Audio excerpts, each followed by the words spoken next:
Isa pong taos-puso, mapagpalaya at mapagpalang pagbati sa lahat. Amidst the darkness brought about by the coronavirus, the cooperative spirit of compassion shines through.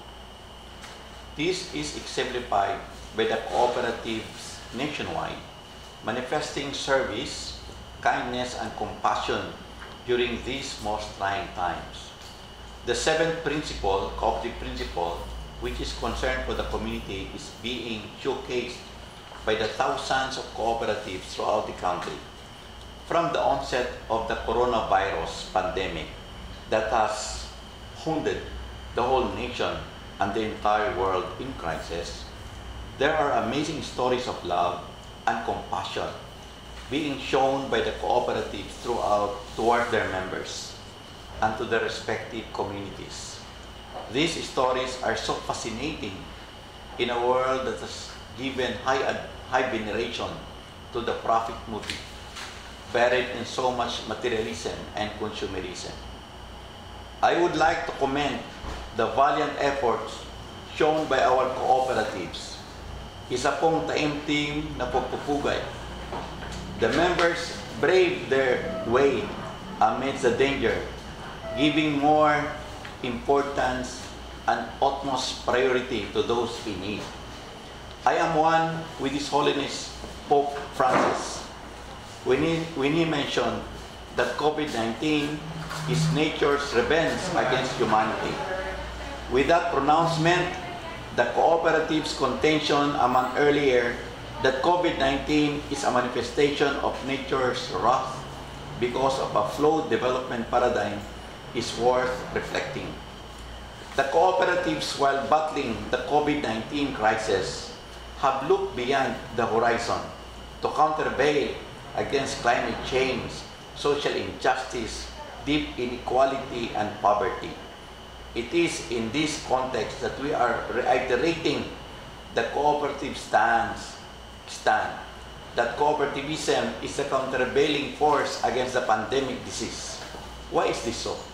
Because the DNA of cooperativism, which is number one, members owned, no one shall be left behind. Number two, it is value-based and principle-driven. No more veneration to the profit motive in a world so much immersed in materialism and denigration of spirituality. And third, sustainability, giving high adherence to oneness with all of God's creation. The essence of cooperativism shines through amidst the darkness of the pandemic, reinforcing the truism that we are not just meaningless fragments in an alien universe, but are connected with something so vast, so immeasurable, and so sacred, deeply connected with the unseen being. The Cooperative Development Authority has released several issuances, especially in connection with the implementation of the enhanced community quarantine and the passage of Republic Act 11469 or the Bayanihan to Heal as one act. Some of the memo released by the CDA includes CDA Memorandum Circular 2020-03 or the Regulatory Relief for Cooperatives in view of Proclamation number 922 and the Memorandum on the use of the Community Development Fund, the Optional Fund, General Reserve Fund, release of interest on share capital, and patronage refund, loans and other assistance to cooperatives. We were also inspired to hear from no less than the Honorable Senator Christopher Lawrence Bongo, who appealed to the country's cooperatives to utilize their Community Development Fund in order to contribute to the government's efforts to fight COVID-19 and help their respective community members mitigate the socio-economic impact of the crisis. The cooperatives headed the call of the Honorable Senator Bongo and to the appeal of our beloved President Rodrigo Roa Duterte for everybody to cooperate in the government's efforts to stop the spread of COVID-19 and to practice bayanihan amidst the crisis where everyone is greatly affected.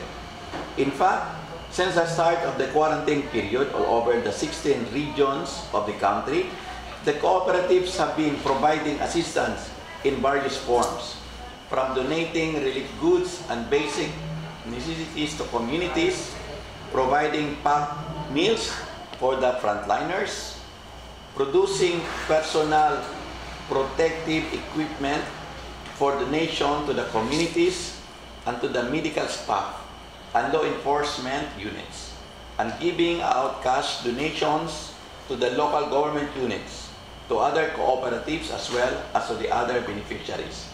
Thousands of families of the indigenous people were also at the center of the compassion of the cooperatives, providing them food and relief goods during these most trying times. To date, the total amount of help extended by the cooperatives amounted to about 305 million pesos in cash, which benefited around 504,000 cooperative members and about 10,892 non-members all over the country.